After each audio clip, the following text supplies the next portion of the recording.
무더위가 깊어지는 7월의 중순 또 14일 화요일 새벽입니다. 우리의 삶의 무게와 또 피곤함 속에서도 하루의 첫 시간을 구별하여 은혜의 제단으로 나오신 우리 성도님들을 가운데, 우리의 마음 가운데 하늘의 시원한 또 생수와 같은 그런 하나님의 말씀이 부어지기를 주님의 이름으로 축복합니다. 오늘 우리 시편 말씀을 통해서 계속해서 이 아침마다 우리의 모습을 정직하게 대면하고 있습니다. 하나님은 다윗의 시편을 통해서 우리가 얼마나 세상의 바람에 쉽게 요동치는 겨와 같은 그러한 존재인지, 그리고 때로는 우리의 의로움을 앞세워 얼마나 자주 심판자의 자리에 앉는지, 이러한 우리의 모습들, 이 다윗의 때로는 애통함과 때로는 하나님을 향한 경외함을 올려드리는 그러한 고백들을 통해서 우리의 마음, 우리의 생각들을 비추어 주셨습니다. 오늘 우리가 묵상할 시편 14편은 이 성경의 말씀, 여러 말씀 가운데 우리의 인간의 죄악된 본성을 정말로 예리하고 또 절망적으로 실제적으로 파헤치는 그러한 본문이 바로 시편 14편 말씀입니다.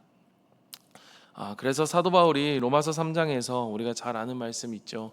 의인은 없으니 하나도 없다. 의인은 없나니 하나도 없다라고 선언할 때 바로 인용했던 그 본문이 바로 오늘 14편의 말씀입니다.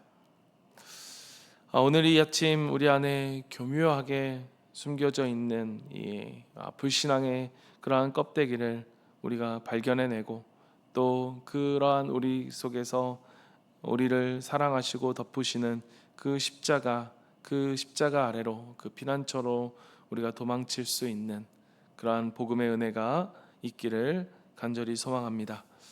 오늘 14편 1편은 성경에서 우리가 가장 유명한, 그러나 우리에게는 가장 두려운 선언으로 시작합니다. 어리석은 사람은 마음속으로 하나님이 없다 하는구나.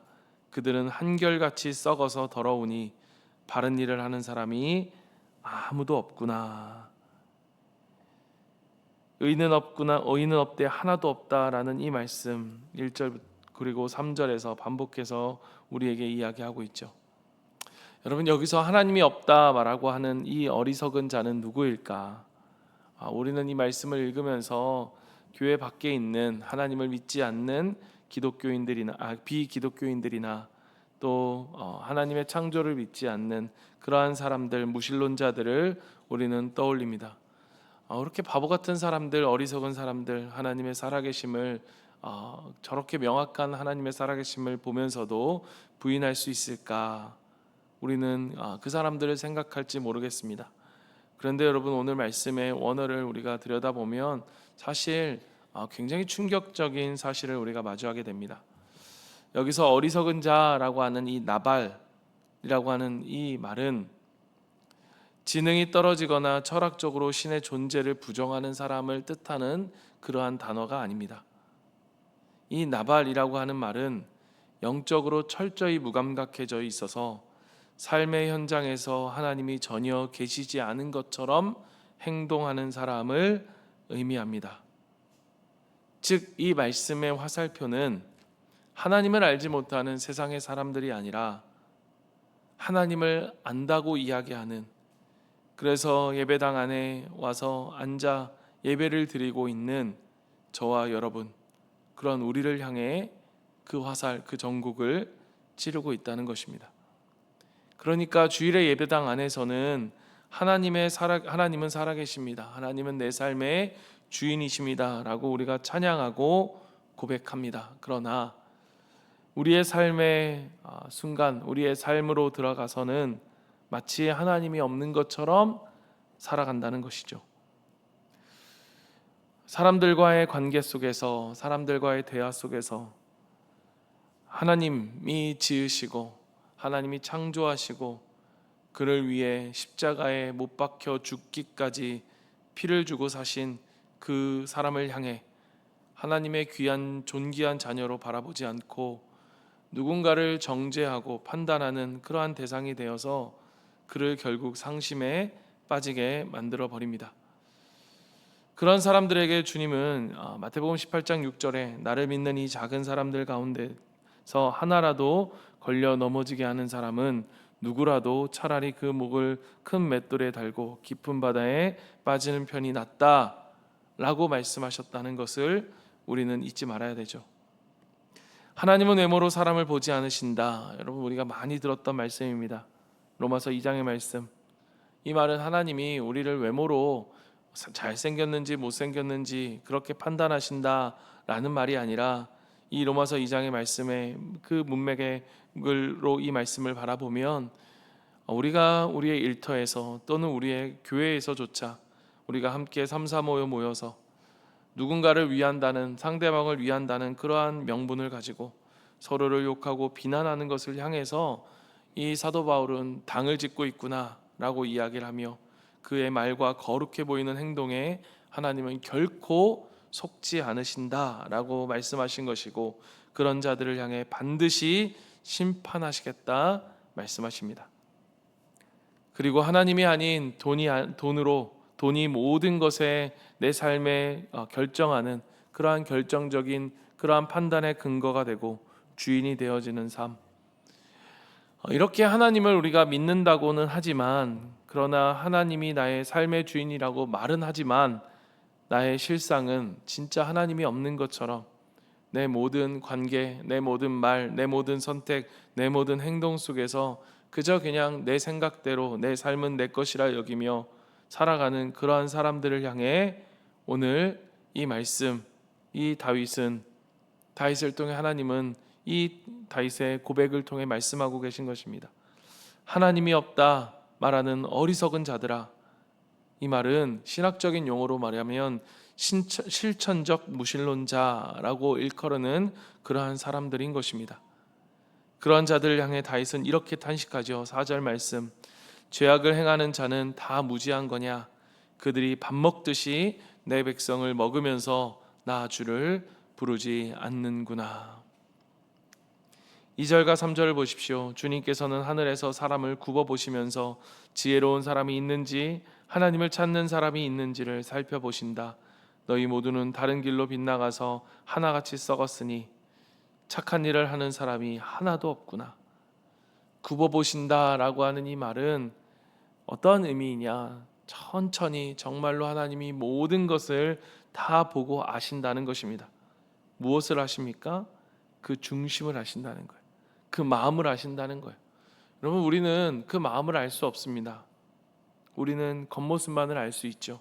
그러나 하나님은 겉모습, 외모에 속지 않으신다는 거예요. 다 아신다는 것입니다. 지각이 있어 정말로 하나님을 아는지, 하나님을 안다라고 하는 이 말, 우리가 잘 아는 야다라는 그 말처럼 그냥 지식적인 하나님이 아니라 정말로 하나님을 경외하고 하나님을 사랑하는지, 하나님을 두려워하는지, 정말로 가정에서 자녀가 세상적으로 성공하는 것보다 하나님을 찾고 사랑하기를 바라며 정말로 그렇게 자녀를 양육해 가고 있는지, 내가 손해를 보더라도, 내가 귀찮고 불편하더라도 예수님의 삶, 그 섬김과 희생을 통해서 또 우리의 VIP들을, 또 모관들을, 성도들을 진심으로 사랑하고 섬기는지, 내 자존심을 꺾어서라도 주님의 뜻이 이루어지기를 바라며 기도하는 자들이 있는지를 하나님이 보신다는 것입니다. 그런데 그 결과가 무엇이냐? 1절의 말씀, 우리가 잘 아는 개역개정으로 하겠습니다.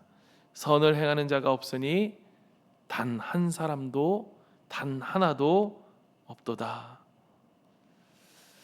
우리는 종종 내가 남들보다 낫다고 착각합니다. 내가 가진 그러한 직분 때문에, 내가 가진 그러한 열심 때문에 하나님이 나를 어떻게 보실지 우리는 그렇게 보지 못한 채 착각합니다. 그러나 십자가의 비달에 정말 설 때면 우리의 얄팍한 그러한 열심, 그러한 도덕적인 종교적 열심은 다 찢어지고 더러운 누더기에 불과함이 우리에게 폭로되어집니다. 우리는 내 힘으로는 결코 선을 행할 수 없는, 우리를 스스로를 구원할 수 없는 영적으로 철저히 파산된 사람들입니다. 그렇다면 이토록 절망적이고 썩어버린 우리에게 소망이 있을까? 하나님이 있는 것처럼 이야기는 하지만 실제적으로 하나님이 아닌 내가 내 삶의 주인이 되어 살아가는 이 실천적 무신론자들, 그렇게 살아가는 그러한 사람, 그러한 우리가 어떻게 구원을 받을 수 있을까? 다윗은 6절에서 기가 막힌 복음, 그 복음의 반전을 선포합니다. 6절 말씀입니다. 너희가 가난한 사람의 계획을 짓밟지만 주님은 가난한 사람의 피난처가 되신다. 아멘. 세상은 돈과 권력으로 자기의 견고한 피난처를 만듭니다. 그러나 하나님은 우리에게 말씀하십니다. 내가 가난한 자의 피난처가 되어주겠다. 여기서 말하는 가난한 자는 통장 잔고가 없는 사람이 아닙니다. 돈이 없는 사람이 아닙니다. 성경이 말하는 가난한 자는 영적으로 철저히 내가 아무런 가능성이 없다는 사실을 정말로 깨닫는, 영적인 파산을 내가 했음을 깨닫는 자, 주님, 그 어리석은 자가 나입니다. 머리로는 하나님을 믿는다고 하면서도 매일 내 삶에서는 정말 내 마음대로 하나님 없이 살아갔습니다. 주님, 내 안에는 단 1%의 선함도 없습니다. 정말로 이 고백을 하며 두 손 들고 주님 앞에 겸손히 엎드리는 심령이 가난한 자, 바로 이 사람이 가난한 자인 것입니다. 여러분, 모든 사람이 아닙니다. 주여 주여 하는 사람들을 위해서가 아닙니다. 가난한 자, 주님의 마음을 그 앞에 상한 마음으로 애통하는 자들을 구원하시기 위해 만물의 창조주이신 예수 그리스도께서 하늘 보좌를 버리고 가장 비참하고 가난한 모습으로 이 땅에 오신 것입니다. 그리고 십자가에 달리신 그 예수님을 향해 세상의 사람들은 네가 하나님의 아들이면 내려와 보라 라고 조롱했습니다. 오늘 1절의 말씀처럼 말이죠. 그러나 예수님은 그들의 조롱 가운데서도 십자가에서 철저히 무력하게 찢기심으로 죄와 사망의 저주를 다 받아내셨습니다. 그분이 영원한 피난처가 되어 주시고 오늘 갈 곳 없는 우리의 영혼을 그분의 품 안으로 숨겨 주신 것입니다. 말씀을 마무리하겠습니다. 사랑하는 성도 여러분, 우리가 우리의 일상 속에서 또 때로는 우리의 사역 속에서 내 말과 내 생각 그리고 우리의 선택 속에서 하나님이 계시지 않은 것처럼 살아왔던 우리의 어리석음, 오늘 이 나발 실천적 무신론자와 같은 이러한 우리의 실상, 이 껍데기를 다 주님의 십자가 앞에 우리가 못 박는 시간이 되길 원합니다. 그러한 자들에게만 주시는 하나님의 축복이 무엇이냐? 그것이 바로 오늘 시편 기자가 찬양했고 또 다른 시편에서 다윗이 노래했고 우리가 주일날 함께 찬양했듯이 주는 나의 하나님이시라. 주님은 내 편이시고 주는 나의 하나님이시답니다 라고 할 수 있는 그 고백, 바로 그 가난한 자만이, 그 심령이 가난한 자만이 고백할 수 있는 고백, 그러한 고백을 하는 자에게 하나님은 우리의 하나님, 나의 하나님, 피난처가 되어주십니다. 내 편이 되어주십니다. 내 편이신 나의 하나님 안에서 오늘 시편 마지막 이 7절의 고백처럼 그 안에서 기뻐하고 즐거워할 수 있는 오늘 하루가 되어지는 우리 사랑하는 모든 성도님들이 되시기를 주님의 이름으로 진심으로 축원하고 소망합니다. 아멘.